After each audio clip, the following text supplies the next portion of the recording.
Esta aqui então é a segunda parte da videoaula de forjamento em matriz aberta. Vamos voltar aqui para a nossa aula. Aqui então nós estamos falando sobre o forjamento em matriz aberta, chamada de forjamento livre. Forjamento livre é composto então por matrizes, uma superior a outra inferior, geralmente planas ou com um formato muito simples. No forjamento com a matriz aberta, nós temos então geralmente peças que são aquecidas, então o trabalho é chamado de trabalho a quente, onde nós conseguimos ver aqui o material aquecido, a matriz superior aqui em cima, a matriz inferior aqui embaixo, e aqui uma ilustração do perfil de deformação durante o forjamento livre. Então nós temos aqui o perfil de deformação, e isso aqui é chamado de operação de recalque.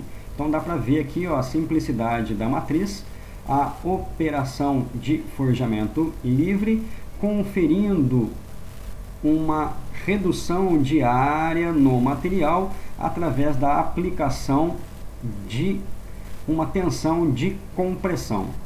Geralmente o material é aquecido e é chamado de trabalho a quente, aquecido acima da temperatura crítica, acima da temperatura de recristalização, para que o material possa ser mais facilmente conformado, e eu preciso de uma força menor de deformação a partir do aquecimento do material. Então, no forjamento livre ou aberto, o material é deformado entre ferramentas planas ou de formato muito simples, conforme nós já falamos. O processo de deformação é efetuado através da compressão direta e o material escoa perpendicular à direção da aplicação da força. Então, eu aplico a força aqui e o material escoa perpendicular aqui. E este processo é utilizado geralmente para grandes peças ou quando o número de peças a ser produzido é muito pequeno, que não compensa se confeccionar uma matriz, já que a matriz é cara, e geralmente matrizes são produzidas quando você tem a produção de um grande número de peças. Então, as operações básicas do forjamento livre são as operações de recalque, estiramento e alargamento. No recalque, conforme nós estamos vendo aqui, o material escoa numa direção transversal à peça devido ao atrito entre a superfície da peça e a ferramenta, e ao resfriamento da peça que é aquecida, né? Geralmente e na grande maioria das operações de forjamento livre é feito com o material aquecido acima da temperatura crítica, então chamado de trabalho a quente. Basicamente nós temos aqui um abaulamento de acordo com a deformação plástica conferida pela matriz superior, matriz inferior. Dá para ver aqui que as matrizes são planas, então o formato delas é mais simples, e por causa disso eu não consigo tolerâncias dimensionais muito rígidas.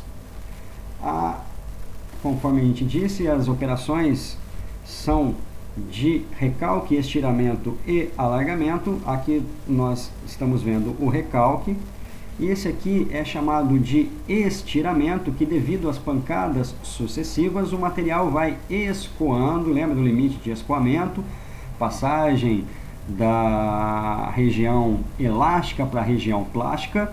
Devido às pancadas sucessivas o material escoa, ou seja, o material escoa porque foi atingido o limite de escoamento na direção do eixo da peça. Normalmente as ferramentas iniciais são abauladas. Abaulada significa isso aqui, ó, isso aqui é um abaulamento, é um arredondamento na verdade, e somente a seguir é que elas são utilizadas como ferramentas planas para realizar este alisamento. Então dá para ver aqui, ó, o abaulamento, tem vários abaulamentos aqui, ó, não sei se vocês conseguem enxergar daí, tomara que sim.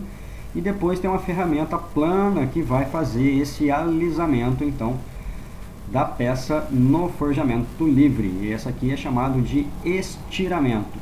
Um exemplo de estiramento é a transformação de uma barra redonda de seção circular para uma barra de seção quadrada ou seção hexagonal. Então eu posso transformar algo cilíndrico com uma seção transversal redonda para algo com uma seção transversal quadrada ou circular através do forjamento livre.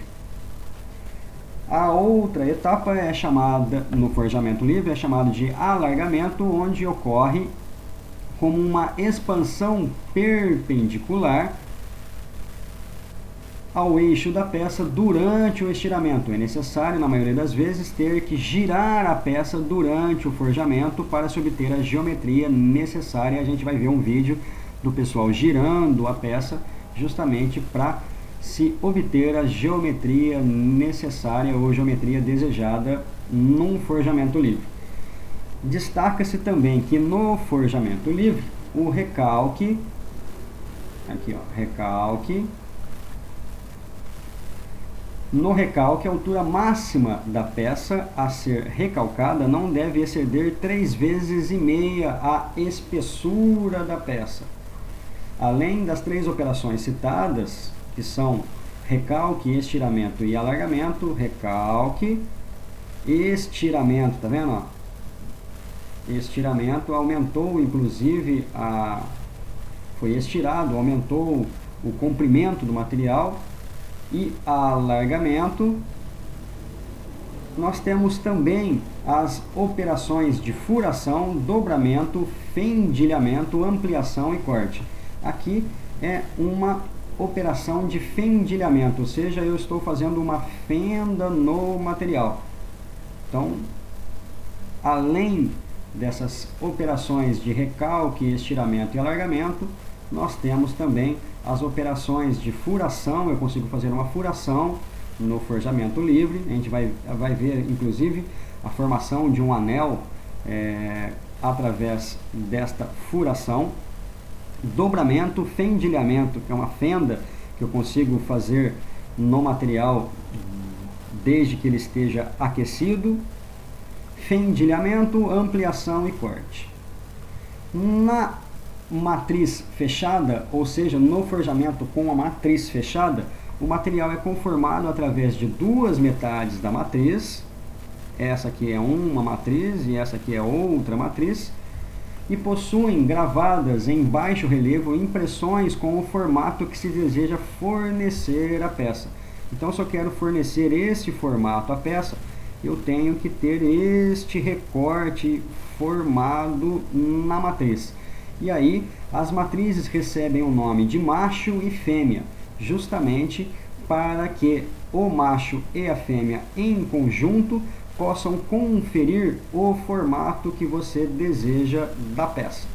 Então, essa aqui é a peça e essa aqui são as matrizes superior e as matrizes inferior. Essa aqui pode ser chamada de macho e essa de baixo de fêmea. Com isso, na matriz com o forjamento no forjamento com a matriz fechada, consegue-se obter peças com tolerâncias dimensionais muito melhores do que no forjamento livre, porque como o material não tem para onde escoar, este material vai ficar confinado dentro do espaço da matriz. Nos casos em que a deformação ocorre dentro de uma cavidade na fêmea, totalmente fechado, sem zona de escape, é fundamental a precisão na quantidade fornecida de material. Então, algumas vezes, pode ser que não se saiba exatamente qual é a quantidade necessária para se formar exatamente a peça.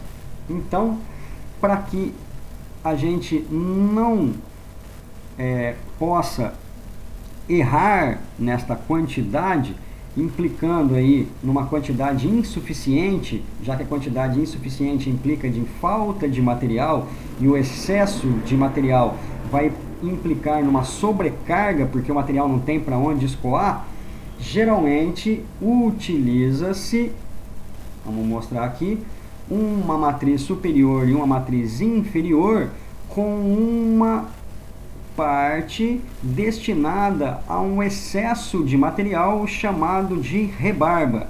Então, dada a dificuldade em se dimensionar a quantidade exata do material fornecido para se fabricar a peça, é mais comum empregar um pequeno excesso.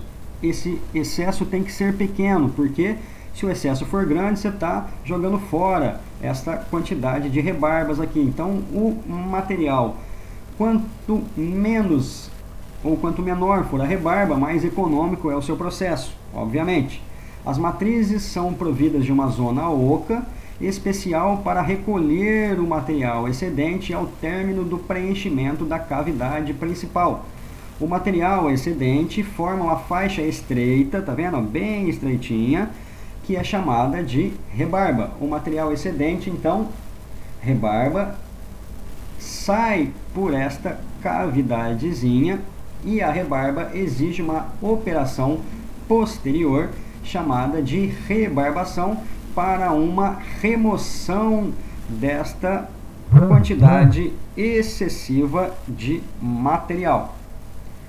Vou fazer uma parada estratégica aqui para o vídeo também não ficar muito grande e vou finalizar o vídeo na parte número 3.